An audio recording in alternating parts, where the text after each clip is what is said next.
depuis un certain nombre d'années, c'est pas nouveau, beaucoup de jeunes et moins jeunes s'adonnent à la fois à ce qu'on appelle les drogues de synthèse, et certains, et beaucoup dans la communauté gay, font ce qu'on appelle du chemsex, c'est-à-dire avoir des relations sexuelles avec des drogues pour amplifier à la fois les plaisirs, pour se libérer certainement. Et Christophe est mort dans ces conditions-là. Donc moi qui ai toujours été un militant pour une autre politique sur les drogues, je voulais évidemment en parler parce que j'ai vécu ce drame et je ne suis pas le seul. Et aujourd'hui, on sait que le chemsex, les drogues de synthèse sont extrêmement développées et que personne n'en parle.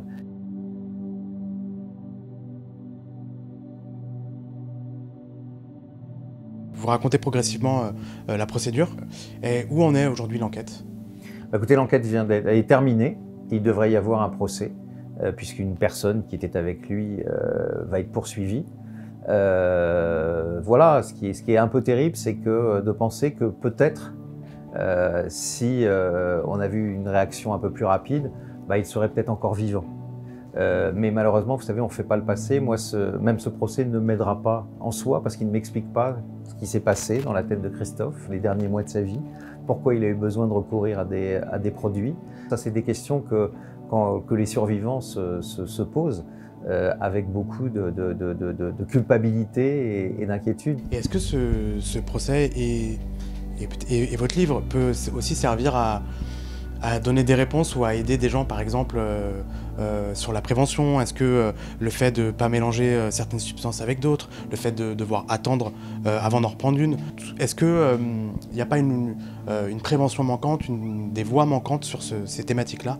Malheureusement, beaucoup de gens ne savent pas ce qu'ils peuvent prendre quand ils prennent, donc produit très répandu, LGBL, parce que c'est celui qui coûte le moins cher, mais souvent ils prennent aussi d'autres drogues.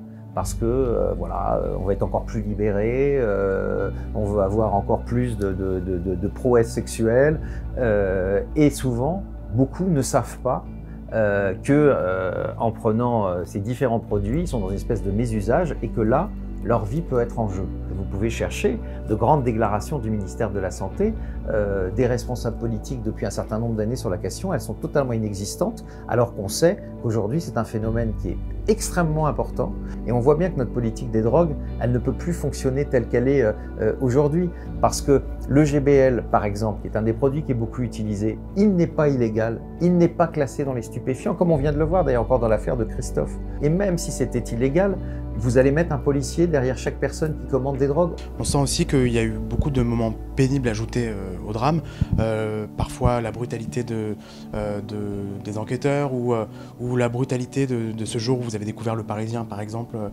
qui avait fait un article sur le décès de votre époux. C'est vrai que le lendemain de sa mort, je suis au conseil régional parce que je disais que chez moi c'était encore pire de rester, et j'ai un des collègues qui m'apporte un article du Parisien dans lequel on lit il prend de la drogue, il fait l'amour et il meurt, avec un autre article au-dessus indiquant la mort de Christophe. Donc évidemment tout le monde a fait le lien à ce moment-là, et moi je me retrouve face à ça, c'est d'une brutalité incroyable, surtout qu'à ce moment-là je ne sais pas encore grand-chose des conditions de la mort de Christophe. Donc vous imaginez ce qu'on peut ressentir quand vous recevez un tel article.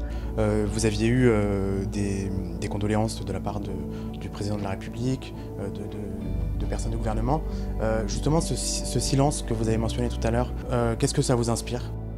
Je pense que c'est une espèce de gêne.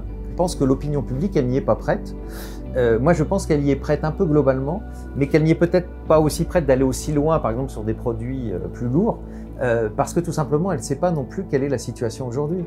Je pense qu'il y a beaucoup de parents qui ne savent pas que leurs jeunes prennent des produits lors de soirées festives. Ils sont contents de voir leurs enfants qui ne boivent plus d'alcool, ils les voient avec des bouteilles d'eau, sauf qu'ils boivent des bouteilles d'eau parce qu'ils ont besoin de s'hydrater et qu'ils prennent d'autres choses. Et donc, je pense que dans la population, il n'y a pas une prise en compte réelle de cette situation.